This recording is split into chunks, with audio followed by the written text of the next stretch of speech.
السلام علیکم ورحمۃ اللہ وبرکاتہ۔ بسم اللہ الرحمن الرحیم۔ بخاری شریف کی روایت میں ہے کہ حضرت ابن عباس رضی اللہ عنہ روایت کرتے ہیں کہ ہرقل نے ابو سفیان سے پوچھا کہ یہ آدمی یعنی حضرت محمد صلی اللہ علیہ وآلہ وسلم سے تم سے کیا کہتا ہے؟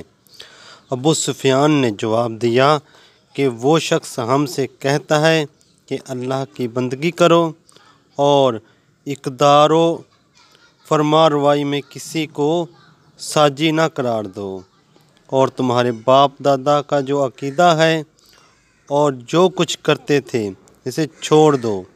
اور یہ شخص ہم سے کہتا ہے کہ نماز پڑھو، سچائی اختیار کرو، پاک دامنی کی زندگی گزارو اور صلہ رحمی کرو۔ یہ ایک لمبی حدیث کا ٹکڑا ہے جو حدیث سے ہرقل کے نام سے مشہور ہے۔ اس کا خلاصہ یہ ہے کہ روم کا بادشاہ ہرقل بیت المقدس میں تھا کہ اسے حضور نبی کریم رؤوف الرحیم صلی اللہ علیہ وآلہ وسلم کا دعوتی خط ملا۔ تب اسے تلاش ہوئی کہ کوئی باشندہ ملے اور اس سے نبی کریم رؤوف الرحیم صلی اللہ علیہ وآلہ وسلم کے متعلق معلومات حاصل کرے۔ اتفاق سے کچھ ساتھی مل گئے۔ ہرقل نے ان سے بہت سے سوالات کیے۔ ایک سوال یہ بھی تھا کہ اس نبی کی دعوت کی بنیادی باتیں بتاؤ۔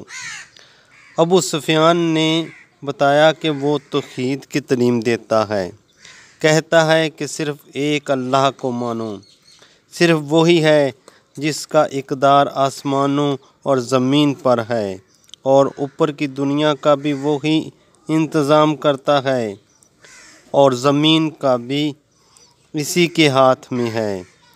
اقتدار و انتظام میں نہ تو کوئی اس کا ساجی ہے اور نہ ہی کوئی اپنے زور و اثر سے ساجی بن سکتا ہے۔ جب ایسا ہے تو سجدہ صرف اسی کے لیے ہونا چاہیے، ہر طرح کی مشکلات میں اسی سے مدد مانگنی چاہیے، اسی سے محبت ہونی چاہیے، اسی کی اطاعت ہونی چاہیے۔ آباء و اجداد نے شرک کی بنیاد پر زندگی گزارنے کا جو نظام بنایا ہے اسے چھوڑ دینا چاہیے۔ اسی طرح وہ ہم سے کہتا ہے کہ نماز پڑھو اور سچائی اختیار کرو، قول میں بھی اور عمل میں بھی، اور عفت و پاک دامنی اختیار کرو۔ ایسا کام نہ کرو جو انسانیت کے خلاف ہو، اور بھائیوں کے ساتھ اچھا سلوک کرو۔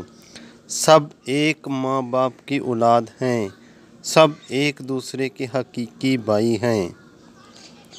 جو کچھ پڑھا اور سنا ہے اللہ پاک اس پر عمل کرنے کی توفیق عطا فرمائے۔